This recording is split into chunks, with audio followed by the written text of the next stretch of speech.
Hey guys, Angel here, Bo. Today we will start and discuss a bit about our rule set for our Sofia CrossSwords competition 2022. What we'll do is we're gonna go over the entire rule set and try to get more in depth and explain the details of it. No, some things we will leave for another video where we will show how an entire bout is conducted and judged. But here we'll just go through the details of the written rule set. First, the introduction. Why is the introduction there? We wanted to set the goal of the tournament. So a lot of tournaments are made in such a way that people either try to simulate a real fight. Some are very specifically just sporting events. We've tried to sort of do something in the middle. So what we want to do is a competitive event. We don't want to imitate a specific competitive event from history, and we don't want to turn this into a real sword fighting to the death. Because it's not. Yeah, it's a simulation that serves our HEMA training. So, the event and how it will go, basically we'll have 2 days, 2 tournaments, one for longsword, one for arming sword. Each day we'll have registration, gear check, everyone will show their gear and we'll see if it's up to the requirements that we have given in another post. In general, the basic level of organization is quite similar to other HEMA tournaments and other HEMA events. We'll do just a few things slightly differently. For example, we are giving a number to every competitor instead of using colored bands, because we feel that's a better way to keep track of people. Yes. And this is the way that everyone will know when they should fight, who they should fight against, and who will be the judges for each playing field. Everyone will have their number, where they should be at which time. Now, we've said it a couple of times, but the format sort of depends on it. The fencers should be continuously present during the competitions. That's because, especially the longsword format, requires you to be almost constantly there. Now, there are big breaks in longsword, yes. So we'll tell you you can go outside for an hour or get out of here for an hour. But when the competition is going, you should be there and you should not get lost somewhere. Yes, we will have a schedule that we will, of course, try to keep. Most probably will fail, but that's taken into account. That's taken into account, yes. So you will have a schedule, and if there are any changes, we'll let you know at the event itself. But we do hope that everyone will be where they should be according to the schedule. Every fencer is also allowed to have, of course, a coach and an assistant at their corner during the bouts, but they should not be interfering in the playing field or disrupt the bouts. We'll talk a little bit later about the specific rules of behavior. And any general complaints people have should be directed at the tournament manager. And now we should say a few words about our tournament manager. Yes. So we will have a tournament manager that is a different person, not either of us, and he will be taking care of everything during the event that may change, that needs to be judged differently, or so everything outside the fencing bouts where the judges decide, or anytime the judges have an issue, or anytime a competitor has an issue or a guest has an issue, the tournament manager is there for that, and he's like the person who decides all the issues that are above everyone else's pay grade. We're not paying him anything, are we? No. Thank God. He would be expensive. Okay, on Sunday there will be more playing fields available for sparring, but on Saturday, when it's the longsword competition, and we'll talk about the specifics right now, everything will be taken up by longsword. Why is that? Yeah, so the longsword competition is the organization of it is different than most places we've been to. We will have 5 playing fields, and all of them will be occupied at all times. And the idea is that we'll have 2 pools of 10 fencers each, and while one pool plays, 5 playing fields, 2 fencers, 10 people. So one pool plays, the other pool judges. Basically, everyone who is part of the longsword competition will have to judge. Unfortunately, there will be no way for anyone to opt out. So if you think that you're good enough to play longsword and judge longsword, this is the event for you. If you don't think that you'll be able to judge, please let us know, because we won't be able to accommodate you in this in this fashion. So this is the reason why people should be present at all times. So when we have a pool of people, well, we have a group of people fighting, because the fighting is divided in the schedule, which you will see soon. Half of the people who are in the longsword competition are judges, the other half are fencers. Now we've put in plenty of breaks, and people won't be judging for like an hour and a half, which we've seen at many events.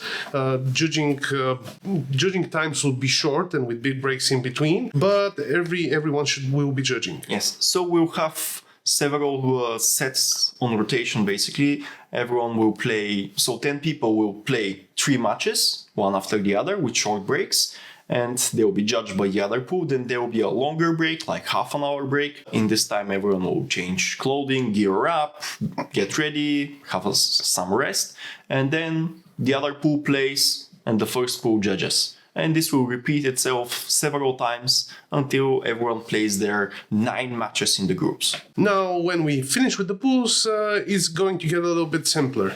The people who get out of the pools into eliminations, they're out, they won't be judging anymore. But from the rest of the people, the fencers will vote for the best judges. Now, this would probably be a little bit subjective. Yeah, it will be subjective. Basically, we want the people who have fenced, who have been judged by their peers, to choose the 4 best ones that they think that should continue, and to judge the semifinals and the finals. The elimination phase will be only 2 rounds, semifinals and finals. But you got 9 matches. Yeah, you have 9 matches before that, so you have either 9 or 11 matches in this tournament.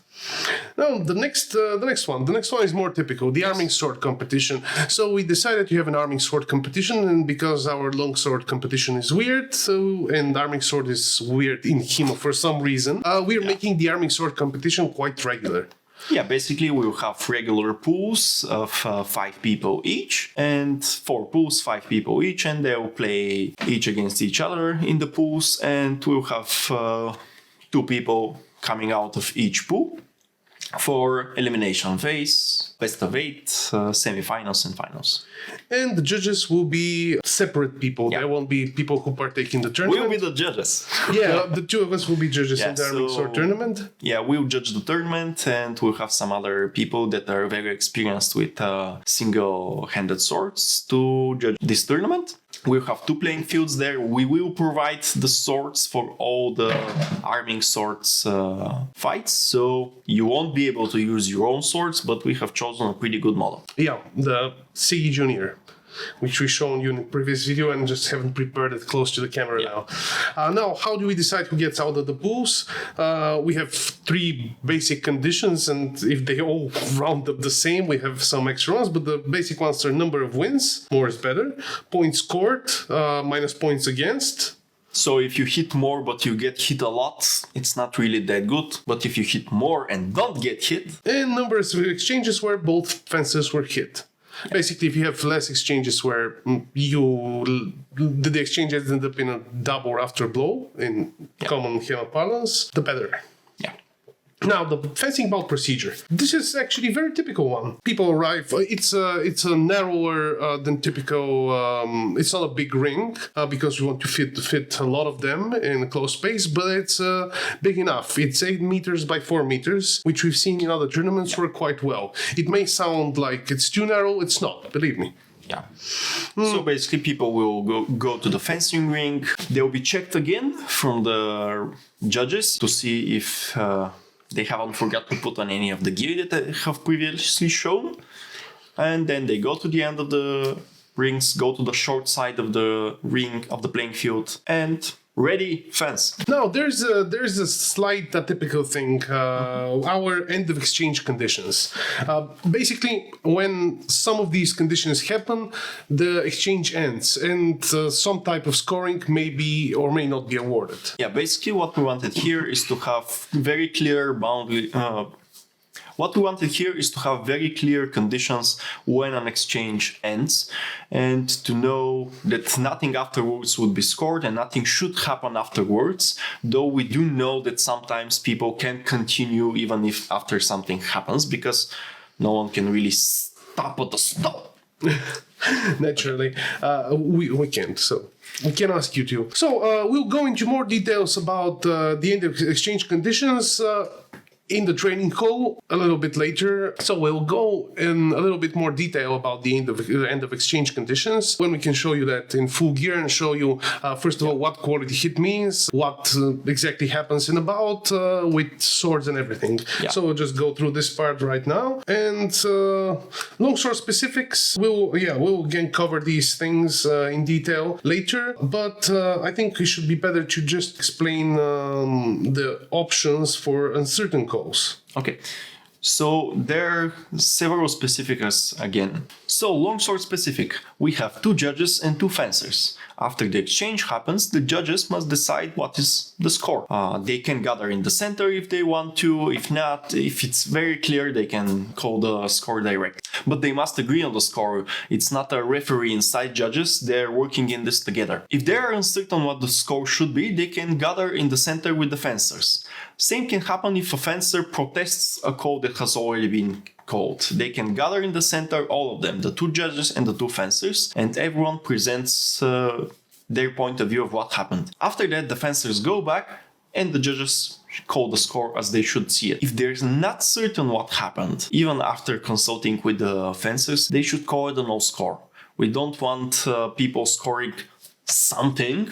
We want people to score what they know have happened. But we should keep in mind the judges have the final decision. Yes. And in the elimination phase, there will be an option for video review. Yes, the judges will be able to see video in the elimination phase, and fencers will be able to call for video during the elimination phase. And there's some differences in arming sword. In arming swords, we have 1 judge and 1 scorekeeper who is just helping the judge not deal with the point counting. And the judge makes all the calls, but with a little help from the fencers. Yeah, after the exchange happens, the judge and the fencers gather in the center. The fencers tell what happened according to them. Then the judge tells what happens according to them. Again, the judge has the final call. They can listen to the fencers or not.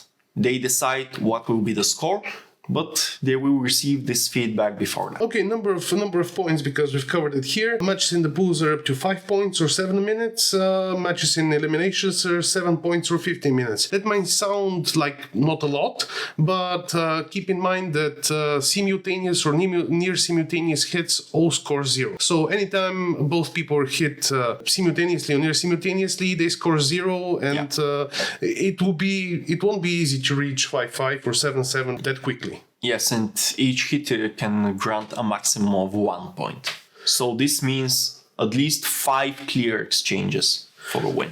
Of course, in the pool phase, you can end with a draw. In the elimination phase, no. In the elimination phase, if you reach the 15-minute and you still have a draw score, sudden death. You all know how this works. Okay, we've covered details about equipment failure, injuries, and what happens what happens when special situations happen, when there is a black card or when there is an injury. And again, this is a place where we have the medical staff help with making the decision, and the tournament manager weighs in. Yeah. Scoring. Now we'll go into details about how the good scoring actions look. Now we reach the penalties and the 3 levels of offenses. They're yellow card, red card, and black card. Now, keep in mind, we don't think we'll be dishing out many red or any black cards. We hope. But these are just in case something happens. I've literally been to tournaments where they couldn't disqualify someone because they didn't have disqualification in the rule set as an option. So we have the options for any asshole that comes by. A yellow card is basically a stern warning. It doesn't lead to anything. It doesn't lead to a change of score, but it's a very stern warning. And the actions that lead to a yellow card, they're not that bad, but they are problematic. They're a warning that tells you this is the moment where you should think about your behavior. Yeah, we will show some examples of them as well in the fencing area in another video. Yeah, 2 yellow cards for the same action lead to and there are other conditions as well, lead to a red card. Red card gives 1 point for your opponent. So that starts affecting your match. Yeah. If you receive the red card, that means you have to seriously reevaluate your behavior.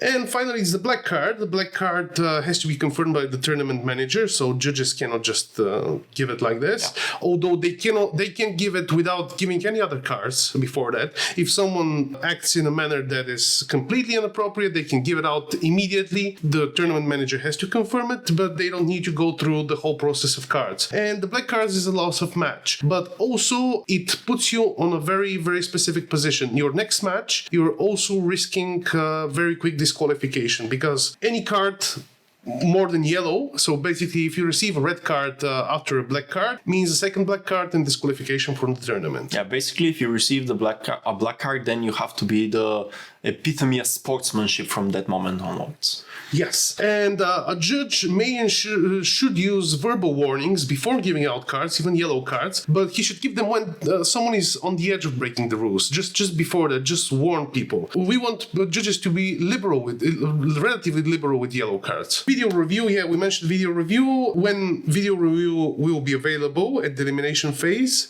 judges can use it at any time. And fencers can also call for video review. However, if their video review doesn't change the score, they can't call it anymore. If it's correct, they called something and it does change the score, then yes, they can call again for a video review. Also, please have in mind that we will use only the videos that are provided by our staff. So your coach or friends that are filming it, they can't really bring their phones or cameras, because we don't really want to turn this into something too big. And now we come to the conduct and behavior. Again, this is connected to the penalties, but it also deals with the conduct and behavior outside the bout. I don't want to go into too much detail. It's a lot of words which cover a lot of situations, again, because we want to cover in the rules, but it basically boils down to this: don't be an asshole. Yes, and keep everyone safe. Judges, other fencers, guests in the area, staff.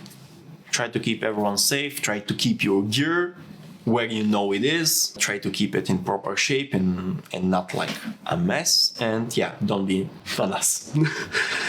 So that's pretty much what we can tell you sitting here, and the next video will be in the hall where we will show you the things regarding scoring. Thank you and bye-bye. Bye.